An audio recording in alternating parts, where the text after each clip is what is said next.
Hello, hello everyone. Let me check if I'm audible.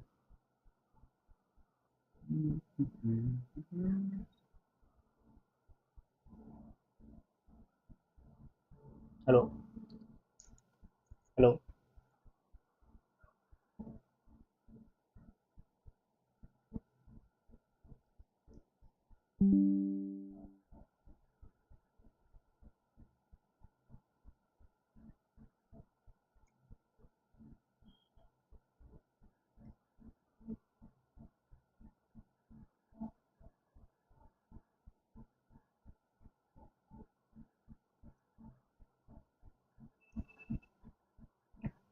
Okay, let's start. So hope you guys remember we were working on um, Go application with the Pine GUI library, which is involved into some, and I think it should be open source. Yep, it is. This is the one.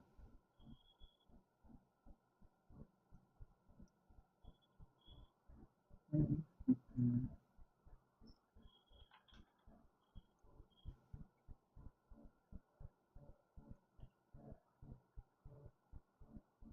I'm not seeing my keyboard light. Let me see.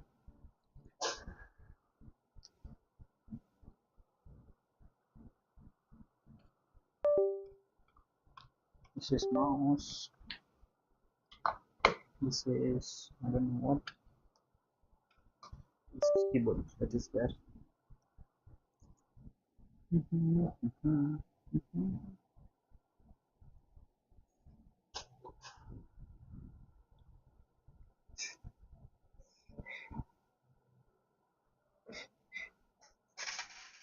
No, what's the issue? Oh, yeah, we were adding CPU usage. What?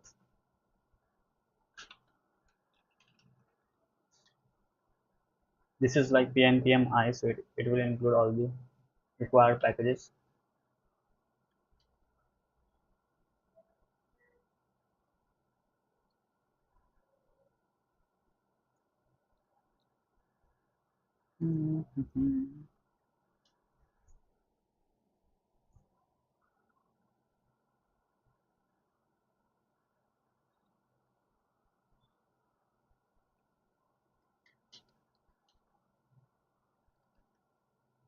Yep.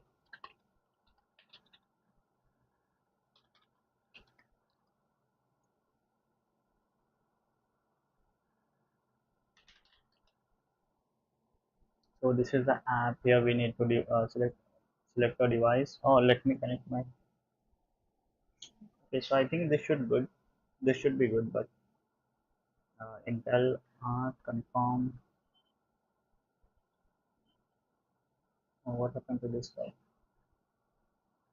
Oh, it did crash. So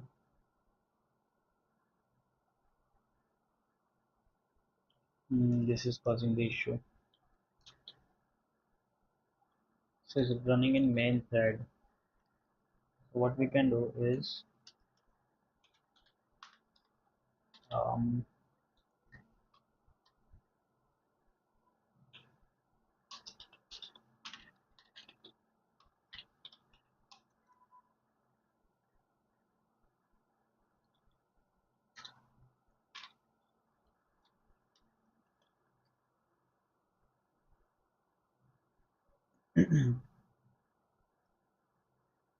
and I will also add this to taskbar.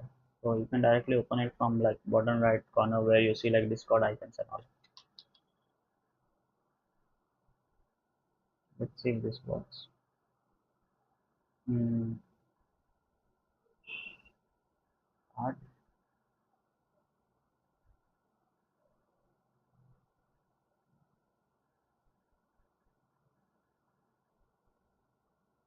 storm. No, this is okay. This is just updating the CPU binding and mem binding. So where do we need to show this thing? So we can show this. I wanted to show it here, but this is not in scroll view and that's not coming in the correct way.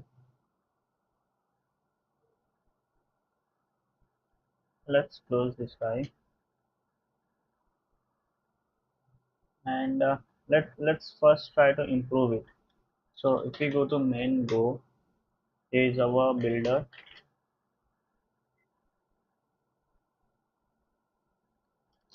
This is on running in desktop environment. Good. UI change to this thing. Show. Okay, this is and run. So it should be in screen two. Yeah, we are okay. In the content, here we have the binding. So screen to content. Yeah, how we are showing the items. So we are showing it in okay. We are adding individual widgets into the virtual box. V box, sorry, vertical box. So what we need, this is very slow actually. So we can go with either like a sorry widget uh, widget list. This is optimized for longer large number of items. So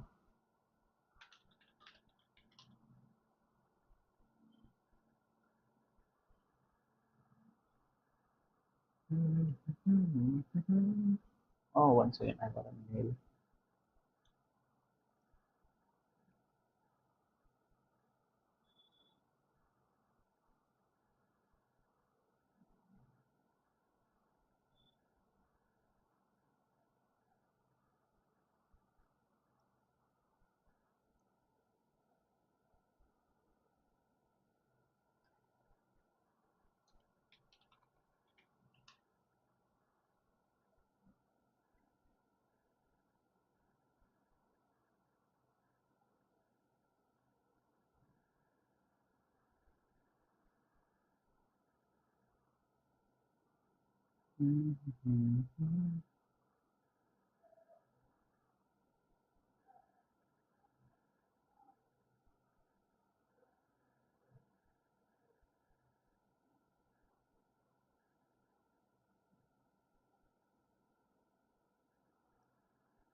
Oh yeah, last time I forgot to put uh, music in this stream. So today probably I will add it here. So we need length, but length is dynamic. This list is a widget that pulls item for performance and lays the items out in a vertical direction inside of a scroll by default. This requires that all items are the same size, but specific rows can have their height set to set item side. Okay. New list, it takes length, create item, canvas object, update item. We need an example.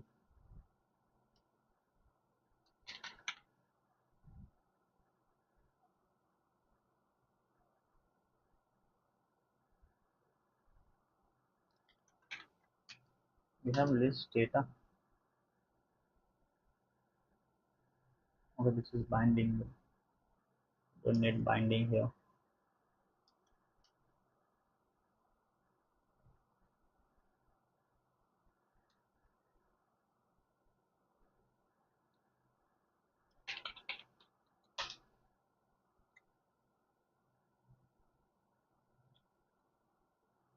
Data size is not confirmed. Hello everyone.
I think I need to put my Wi-Fi at the moment.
I'm back.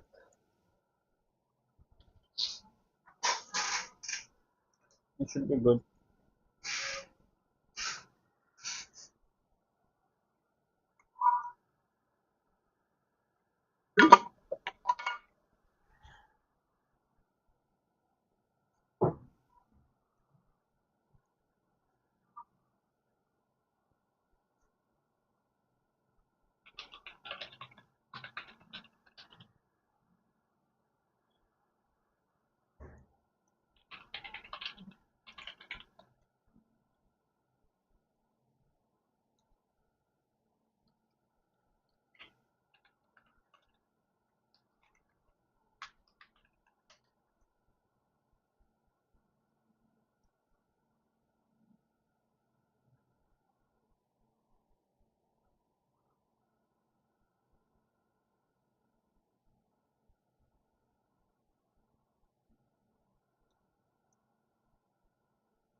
string binding, new string,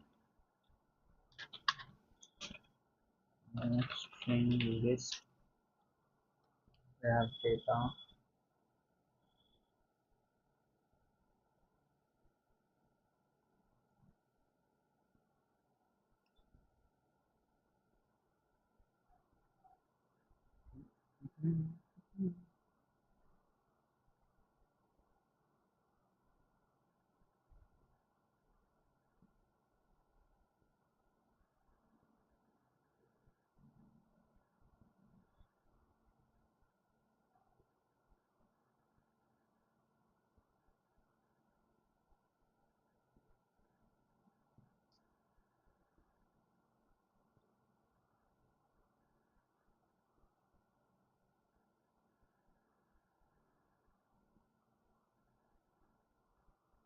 I think we are not doing this thing.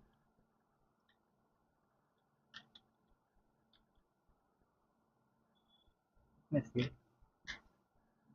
Because we are directly adding everything to content.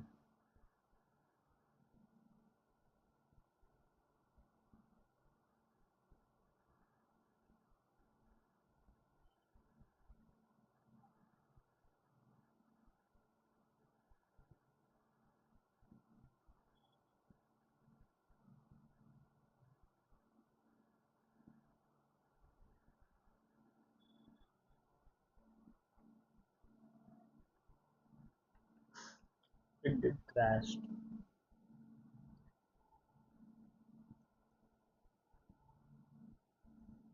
So, so what we need is we need a way to, instead of content,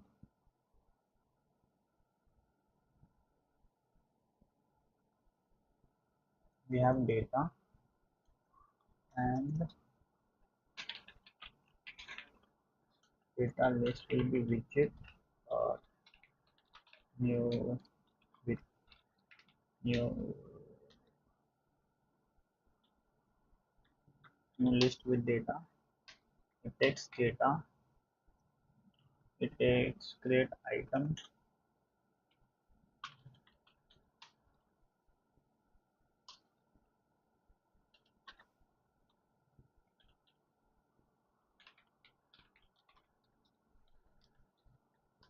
and then it takes this thing,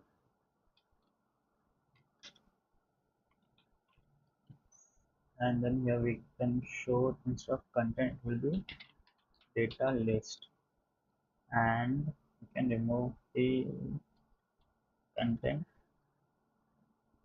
and here we can add data,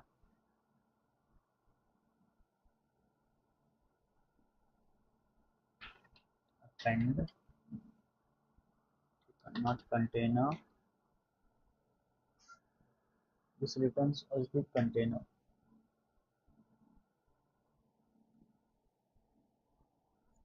Mm, okay, let it return the container. Let it text. Let's see.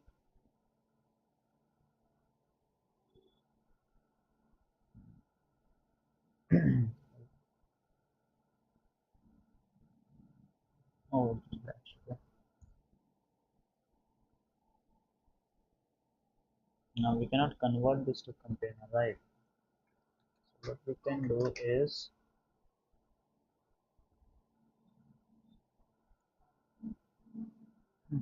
hello everyone.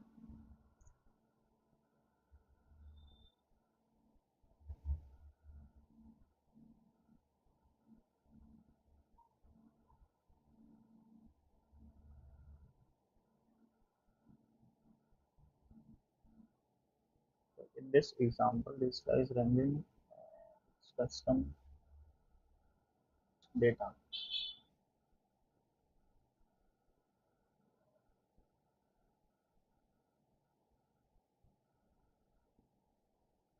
Yeah.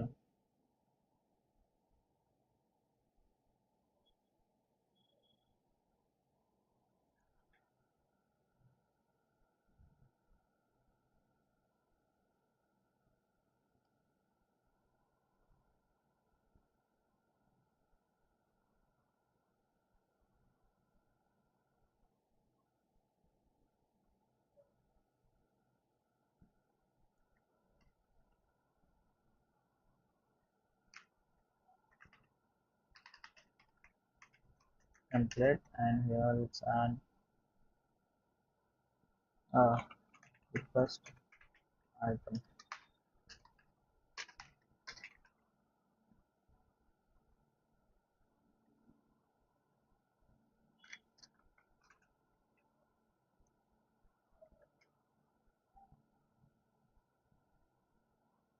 Too many arguments in the widget. Hmm.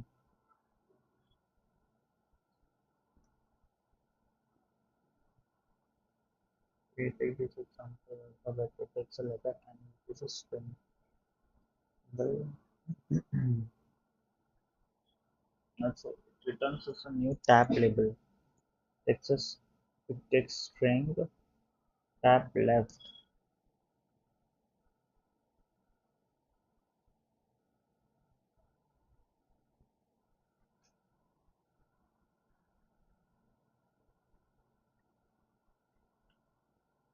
This is a request item.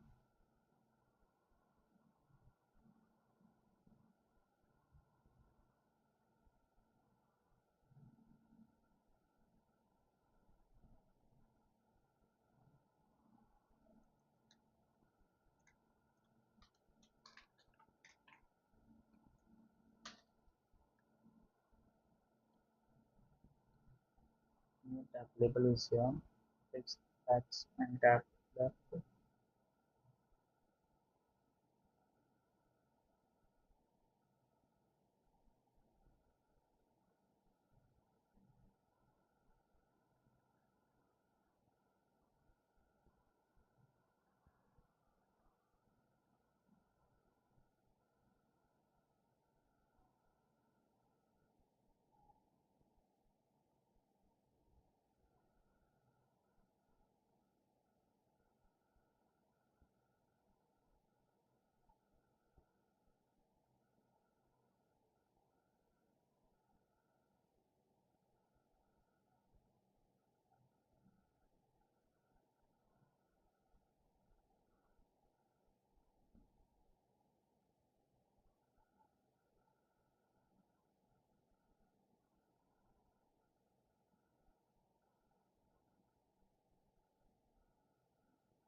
So length,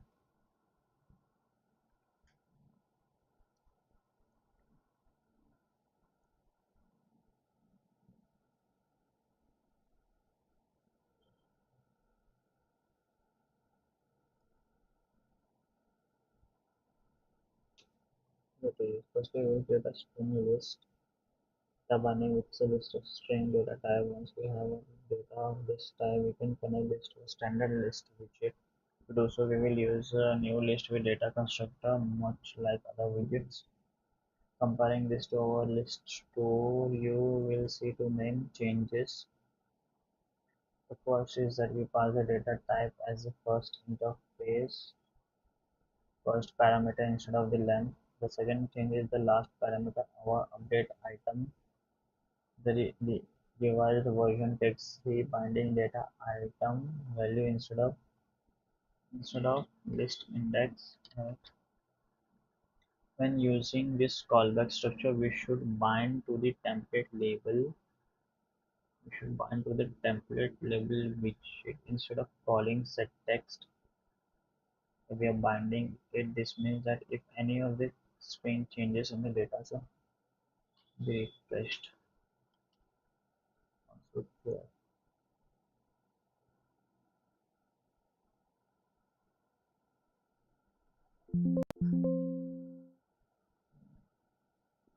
this pen, so we cannot do it actually.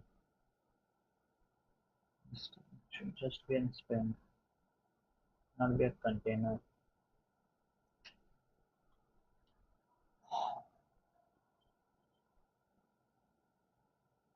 No, it can be what we can do is let's make this to string for now. This just returns a string. Content is but we need button. And it's not possible here. We cannot go with easy way then. Okay. At end we have container here. So this is append data, new label request. So for the new template. Check.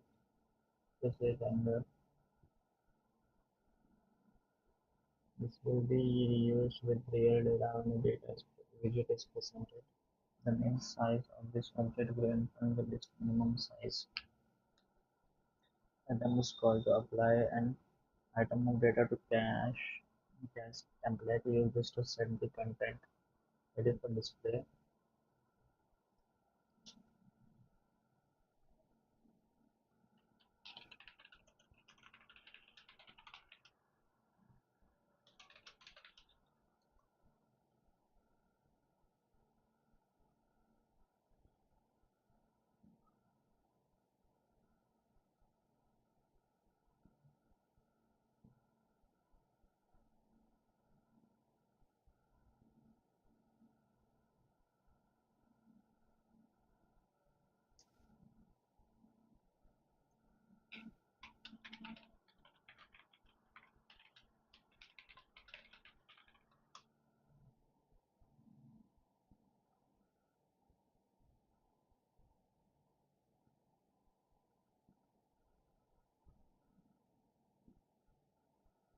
The thing is that we cannot put a template here. It's a bind. It's string. Hmm.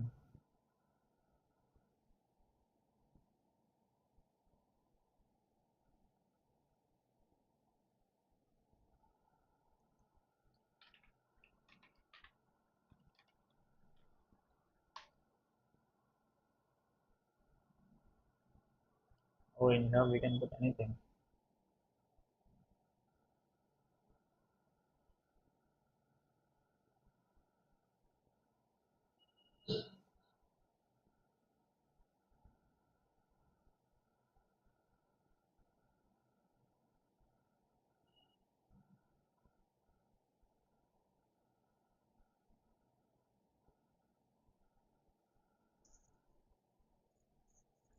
So confused. So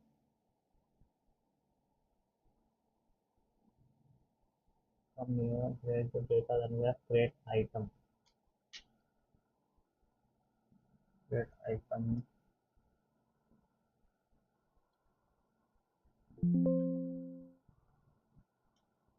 Create item is a canvas object. So let's just put a template here. And in the update, let's keep it like that. Let's see.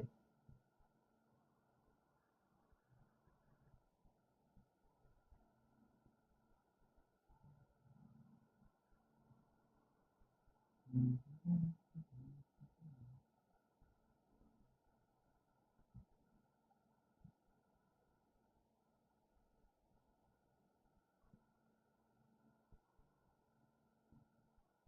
Stop this thing.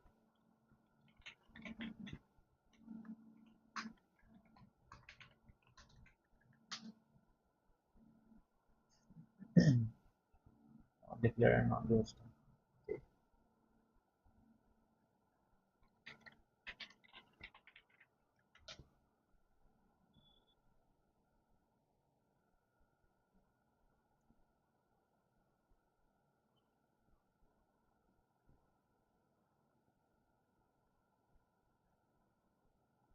Missing method get.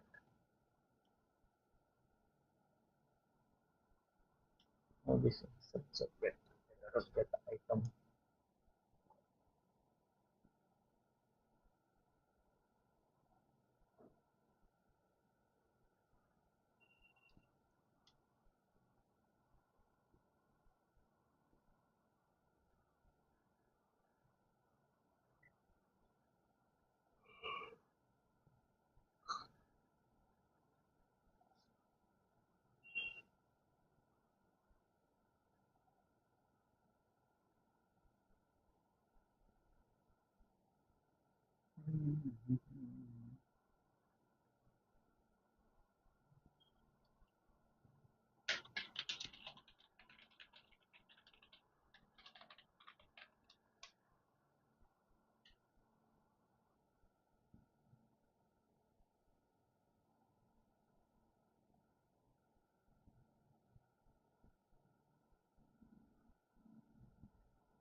Wait,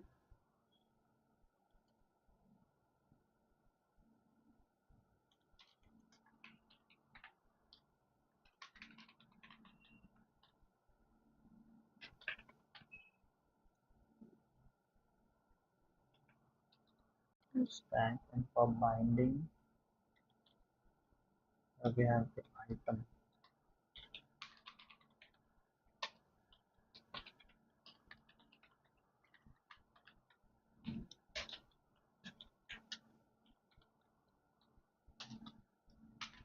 Simply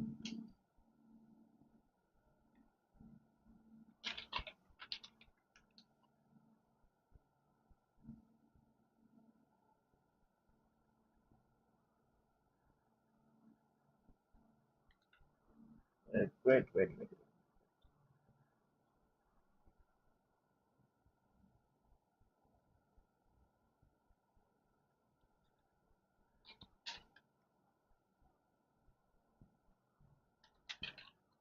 Just need one.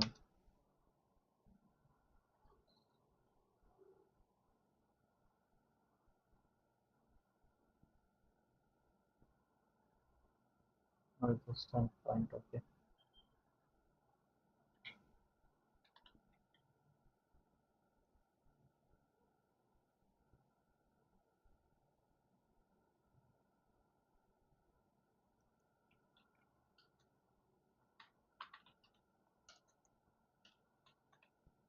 Item dot get.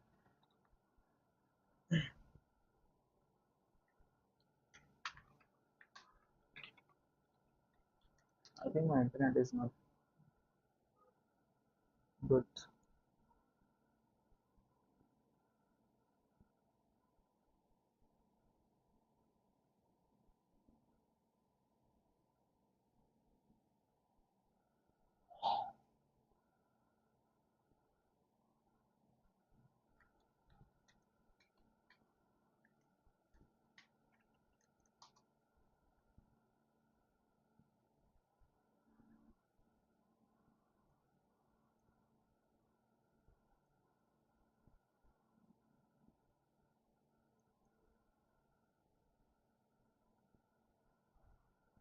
So here we have objects.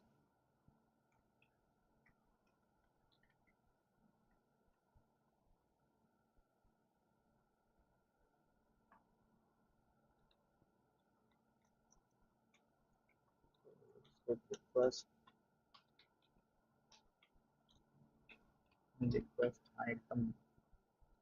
Then we have row and container additional add row refresh.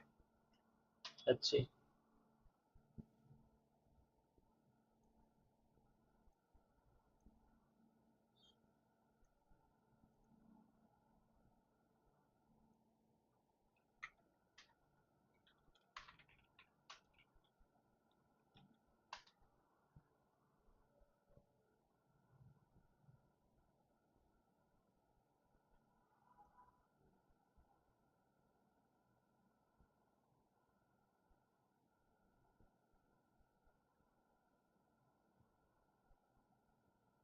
Oh, it's a container, not a row item.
issue.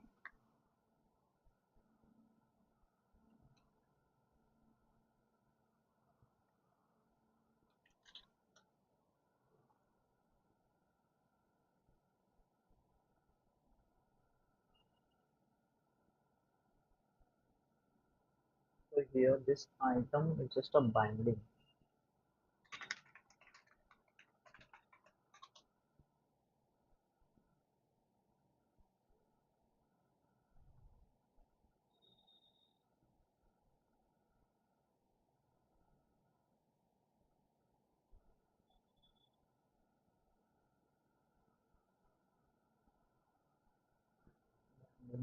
called this article provides insights into the concept of binding, why it is called binding, and the implication when when the provided struct does not as expected from it also includes the coding summation. Binding refers to a process associating a connected data from external source to the field of the ghost loop. This connection enables seamless data extraction and assignment, allowing for easy access to the incoming data for future for further processing. Rhythm binding is used because it establishes a relation or binding between the external abstract matching when performing binding, though it is crucial to ensure that the provider struct matches the expected format. Such struct fields are typically tagged with metadata that specifies the source of the data and how it should be parsed. This tag guide the binding process methods the framework collaborate to extract their assigned values correctly. If the provided structure does not align with the expected format, errors may occur during the binding process. Mismatch in field names or types of something when provided struct does not match the expected format, developers need to handle this here in multiple developers. Yes. So we have a struct type name, email, age, main. Here we are doing register for handling. In this example, we use Gorilla schema to bind. Here we are binding the use user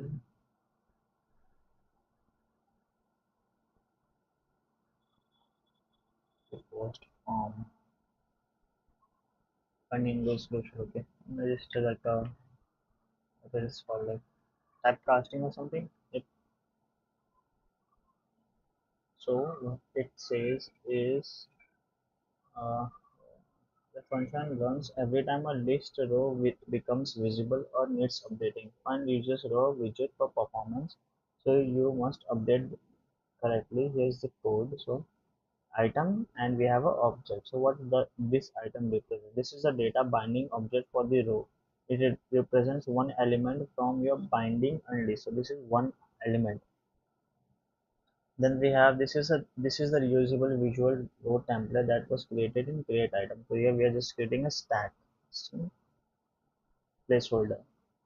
Details actual data stored. This receives actual data stored since you but we have appended a container here that is find canvas.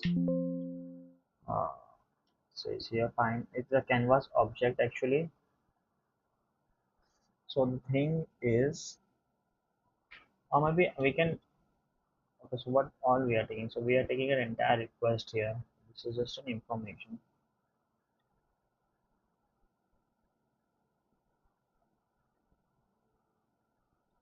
This returns as a H box internal canvas.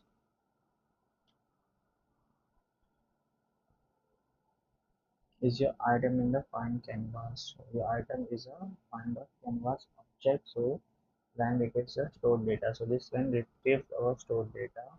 Type assumption. This is like a type assumption. Row is template turned into create item. So data object must be passed back into container. Here, okay, so find container. So here stack is a find container. Row dot object is find this line clears any previous content inside the row. Important one is we use rows object for performance recycling. So the row may already contain here from other items. So if you don't get then here we are again adding it now the list was exactly the content you built earlier.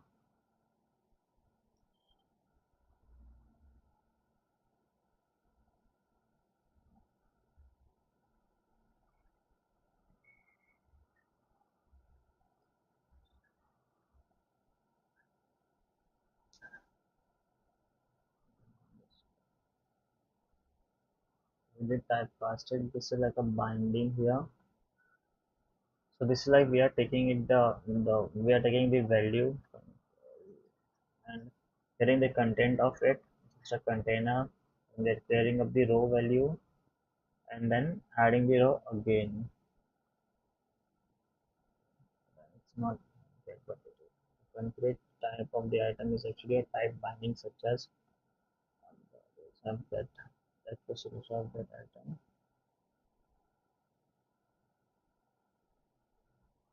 The conflict binding type that implements data. Okay, it's 15 minutes. Let me restart it.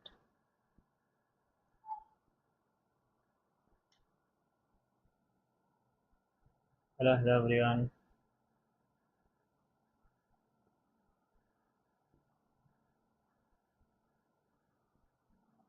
No, it is streaming in HD quality. I don't know how to increase the quality. I think that should be good.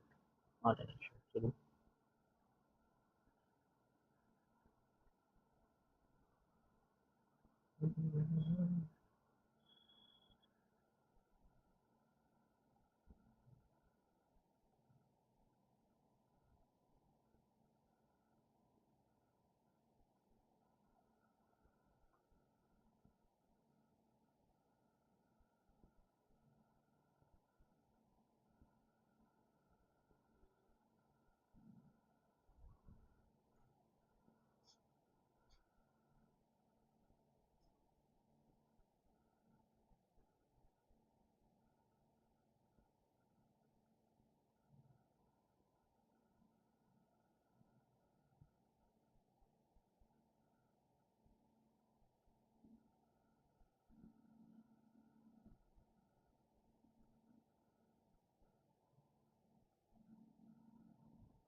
Oh, my internet is really bad. So,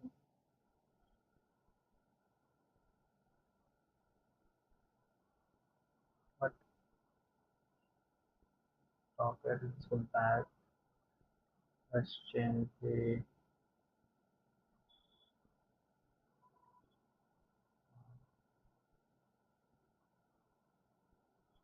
Why I just have one?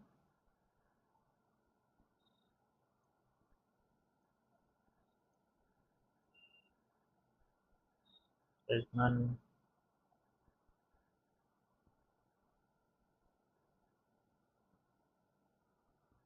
Should I? Okay, so I got it. I have a break here.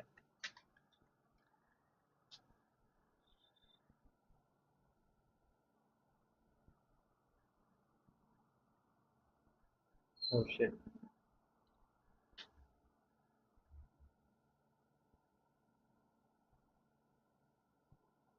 It is not lagging though. 4,000 request, 5,000. Stop. Right. Close. So the thing is, we need to give a height to it.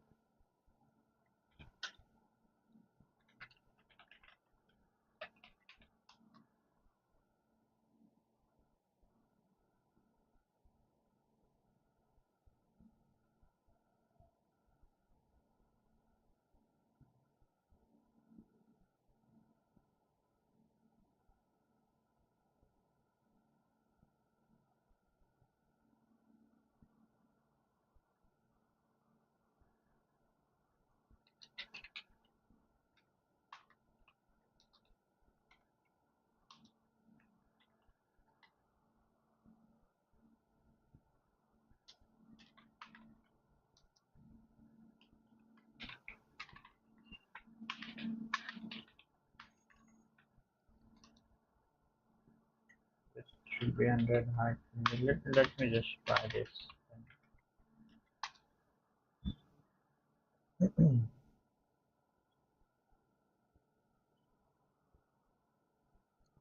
It did work, the height should be 100 also.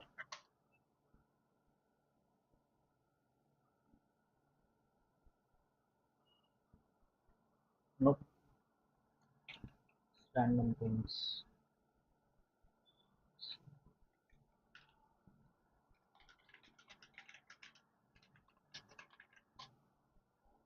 I don't know why my internet is not working.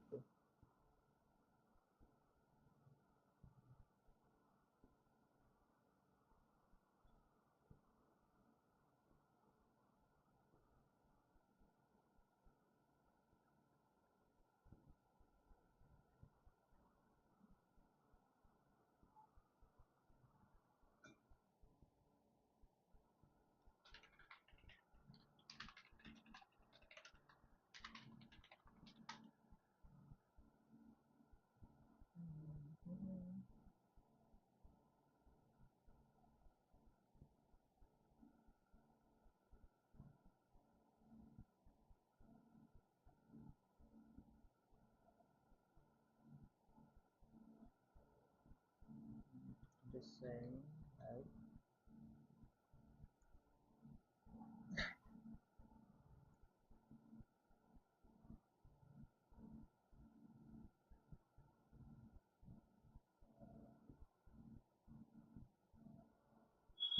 Let's implement this and then see what it says.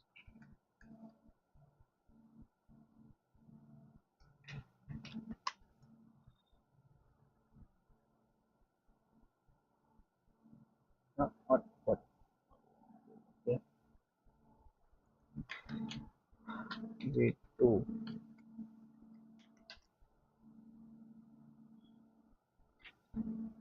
There's no thing as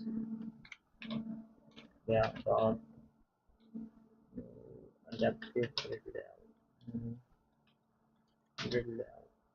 It kills it. It just takes all, not size.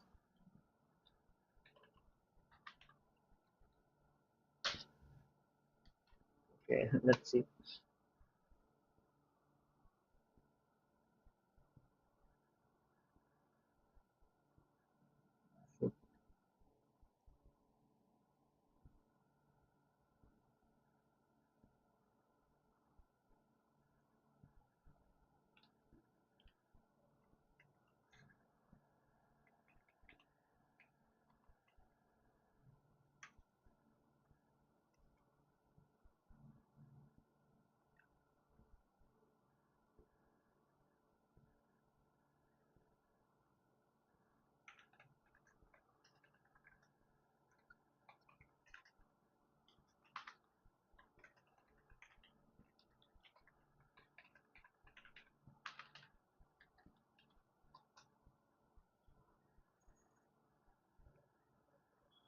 Oh, my internet is very bad.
No, what is this?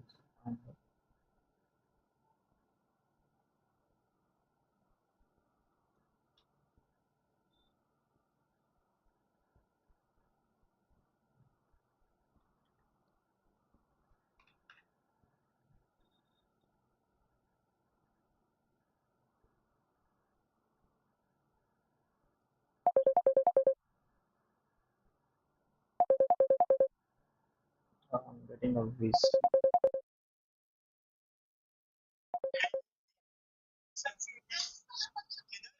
घर पे है? क्या हुआ?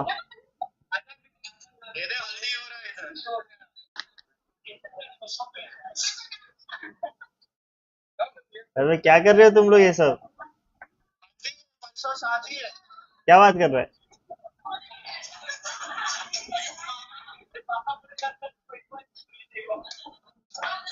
अरे रे सही में चलो एंजॉय। नहीं नहीं, थोड़ा काम कर रहा हूँ। Bye.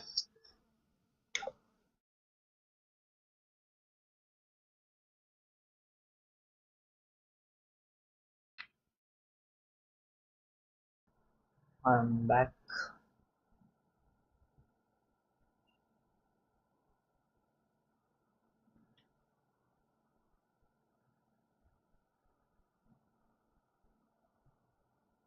Hello everyone, my name is Jakob Alsen and I'm here today to talk about the layout package and give you a guide on the standard layouts and their common usage. So let's first start with a few words about myself. So I'm an open source philanthropist, privacy advocate and an amateur photographer in my spare time. I'm currently studying my first year of computer science and I'm also helping out in the Fine team, doing some things here and there. If you have any questions, feel free to reach out to me. And optionally use it with or without a layout.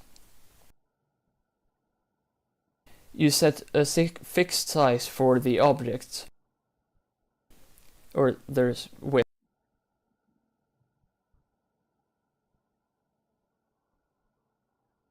You can So watch this.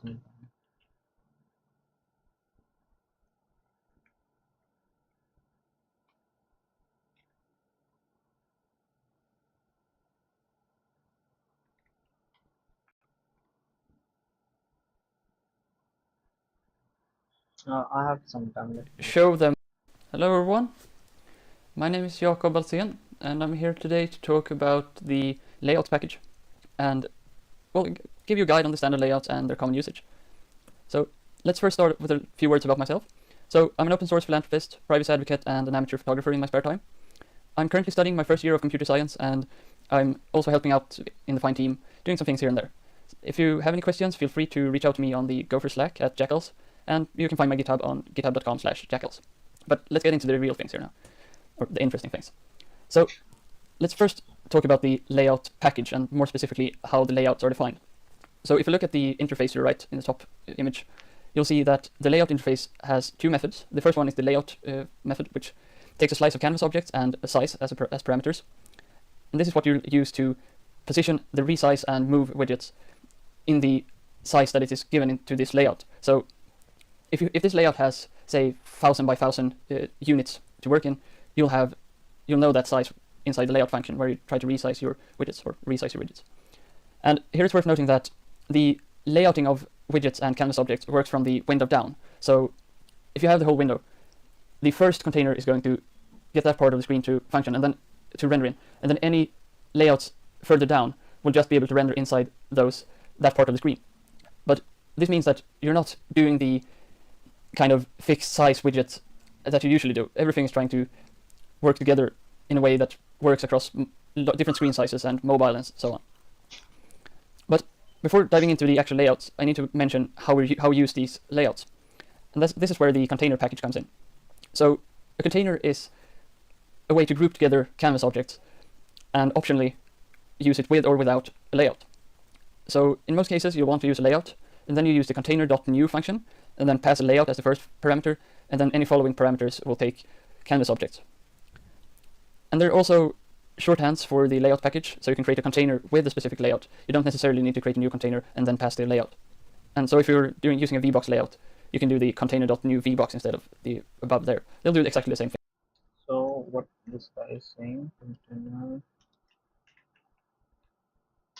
layout, layout, dot,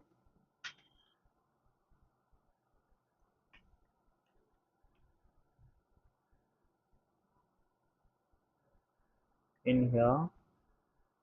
Okay, so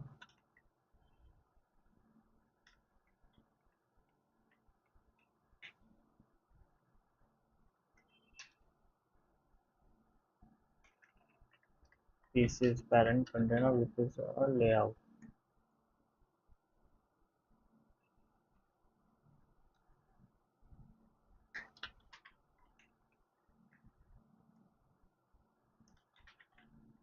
मैं अपन दे दिया अपने give the content.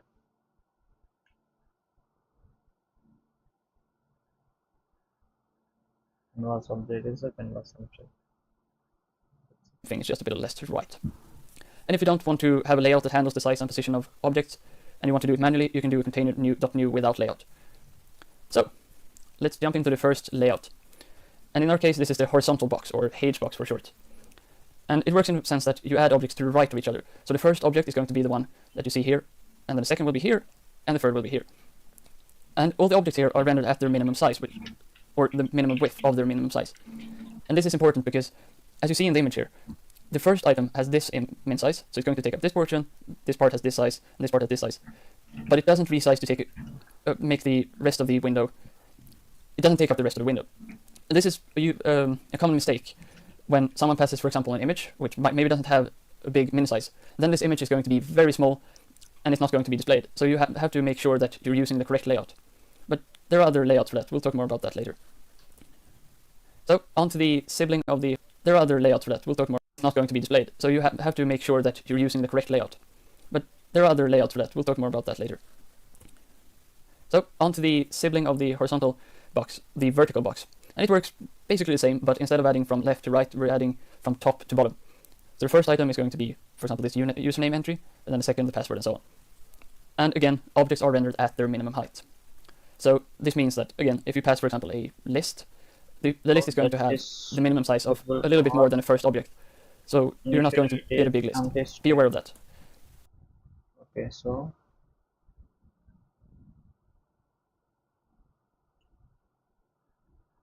yeah, in the template, if it's a new stack, new okay.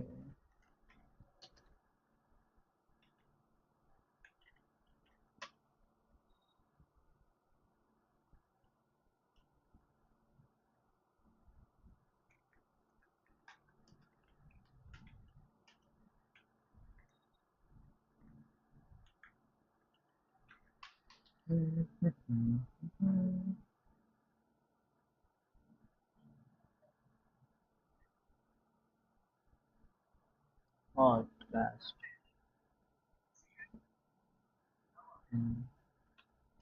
Not be a label, first. Replace that.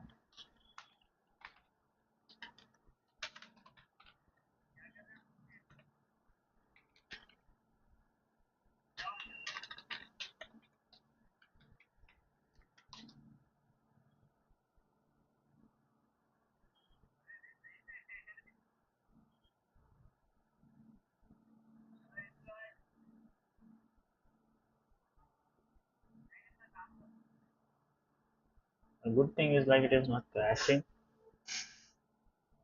even though it has like 5,000 items.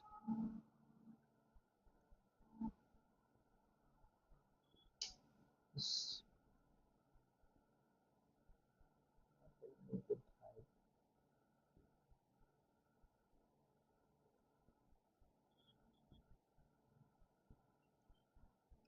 back, back. First 10K.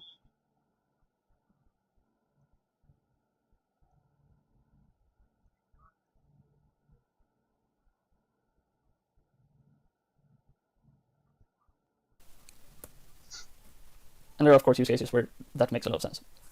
But now onto the grid. And here we see a more specialized layout, let's say, because it allows us to do some clever things that we'll showcase in the future. But in large, the grid positions objects in a grid pattern with a set amount of rows or columns. If you, for example, use the layout constructor here with the new grid layout with columns, and you set that to 2 columns, 1, 2, it's always going to have 2 columns as long as you pass enough canvas objects to populate more than 1 column or so. And all these elements will get scaled so that all objects are the same size while keeping the amount of rows and columns the same. This basically means that this object is going to be the same size as this object, and when you're resizing, it's not going to add more rows and not more columns. And if this is something that you would have wanted, then you can move on to the grid wrap. And with the grid wrap, it's basically a grid, but instead of saying I want this many columns or I want this many rows, you set a fixed size for the objects, and any items that don't fit on the current row will drop down and populate the next row. And you might have seen this before in, for example, file managers, where you have a lot of icons in an icon view, and when you resize the window, they pop up to the row above. So what happens in this example when we resize the window so that the third object can fit on the first line? It's going to move up into that spot. Fancy. I want to just take a sidestep from our layouts and talk about the first thing that isn't a layout. And this is the spacer.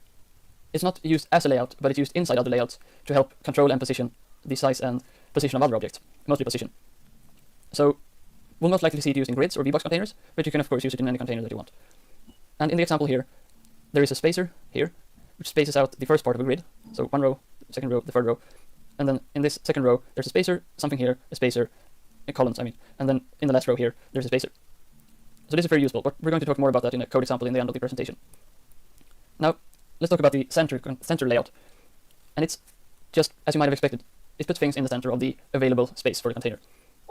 And these objects are again rendered at their minimum size, so you have to make sure that you don't have a tiny min size that is not going.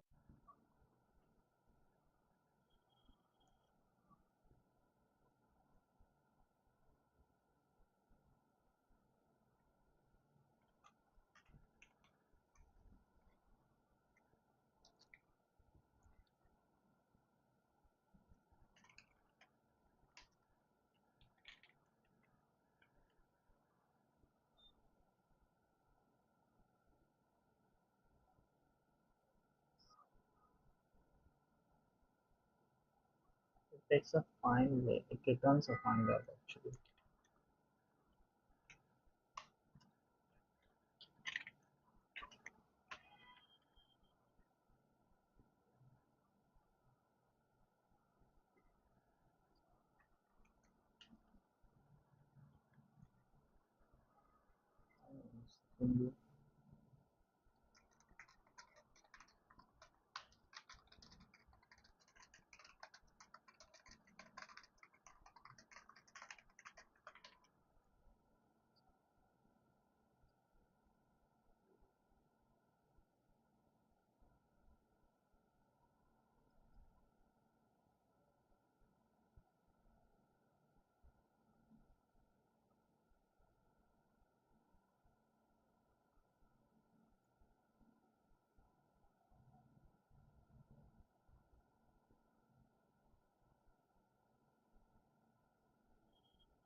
Whoa, this is good.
I don't know what is happening. Let's see.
Let's see.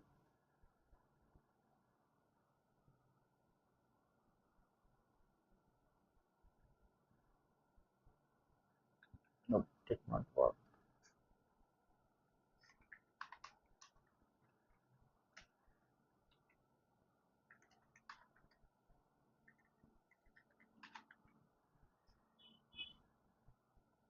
Going to display anything at all on the screen. Now, maybe the most used layout in oh, never mind. It's one of my favorite layouts, either way, and it's what serves the base for the form widget. And the special thing with the form layout is that it's basically what you find inside the form widget, but just you can put anything you want in the positions of the layout. So the objects in the left column are going to be compressed to their minimum size, or their width, and it's going to have the entire column is going to have the width of the largest item in that column.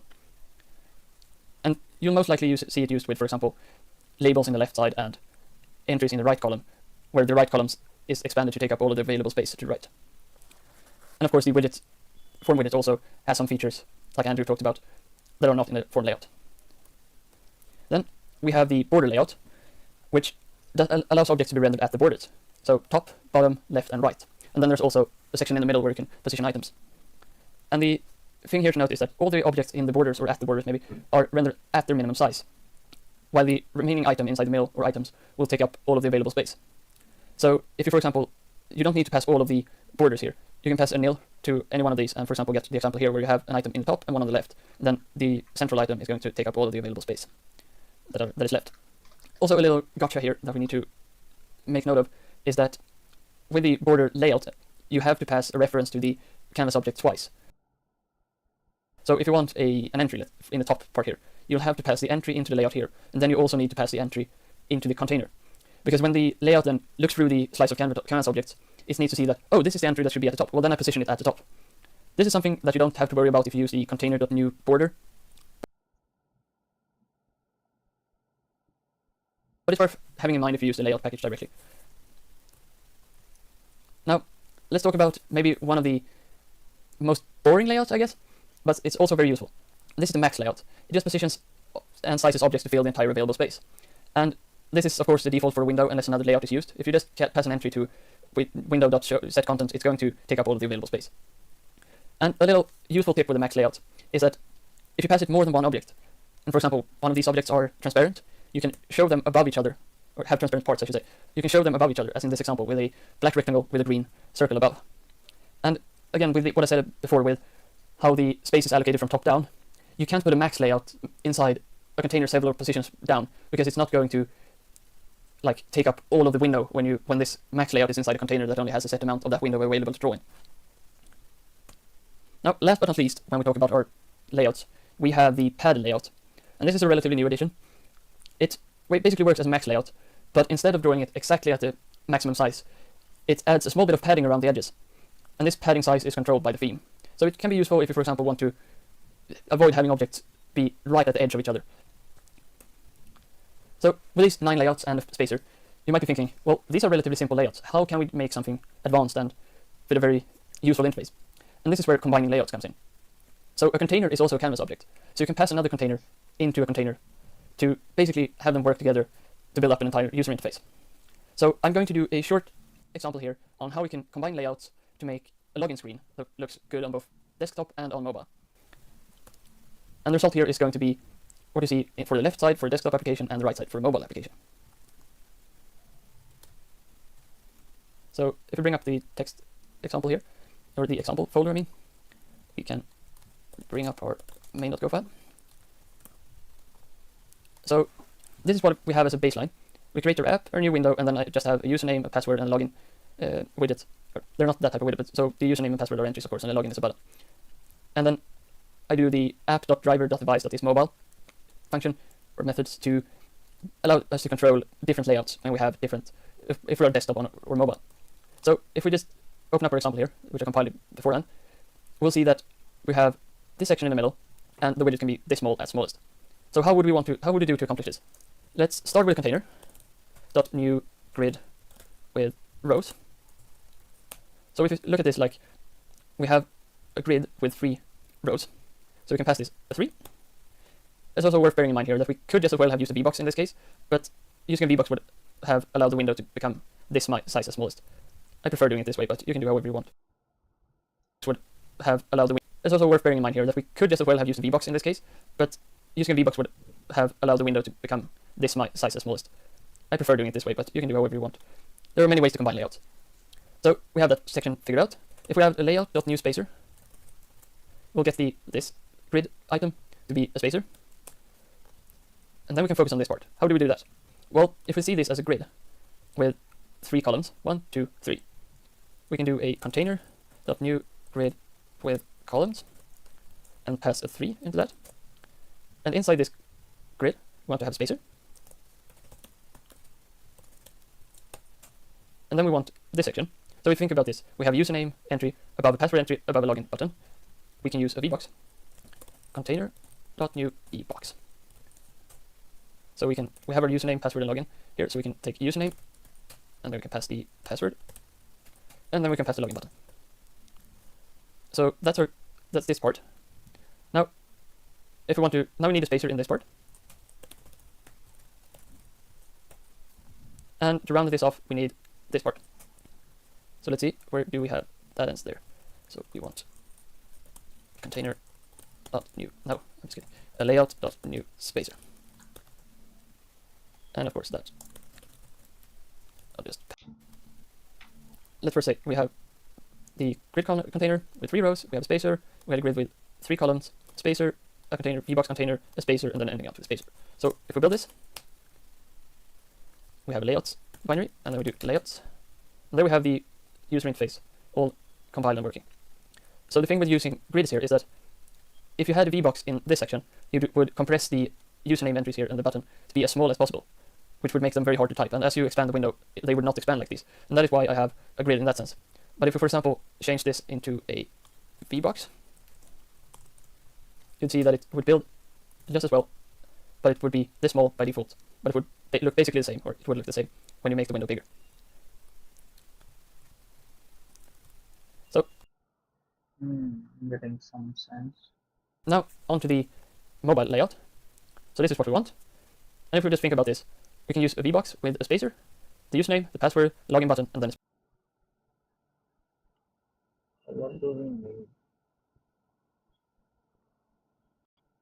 Here we need the height.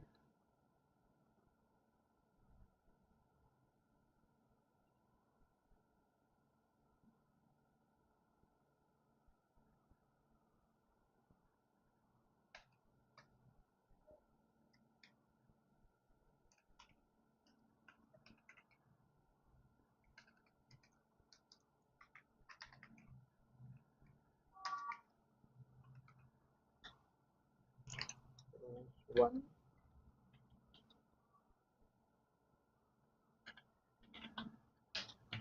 No,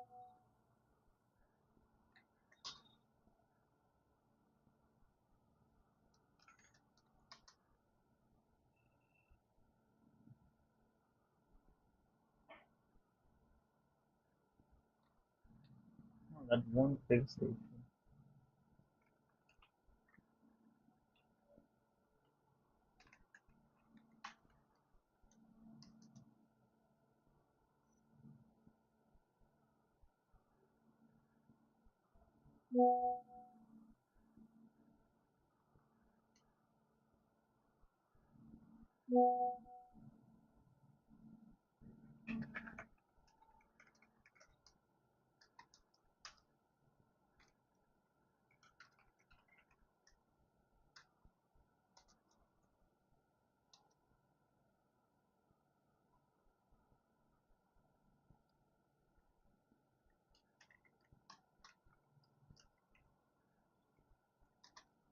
It's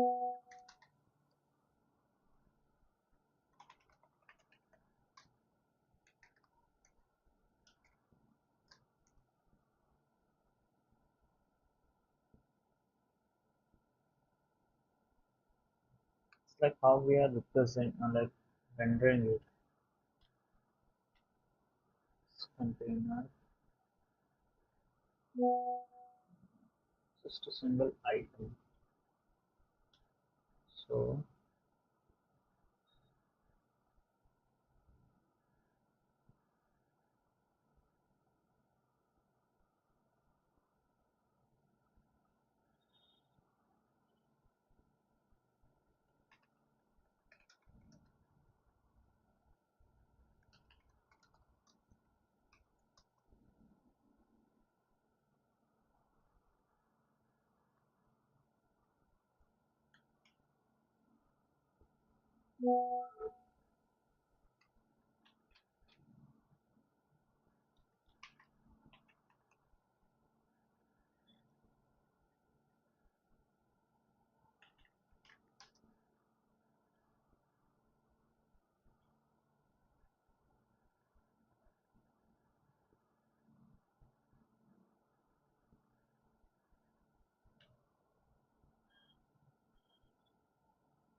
okay, now let me continue this tomorrow. I have to go out sometime.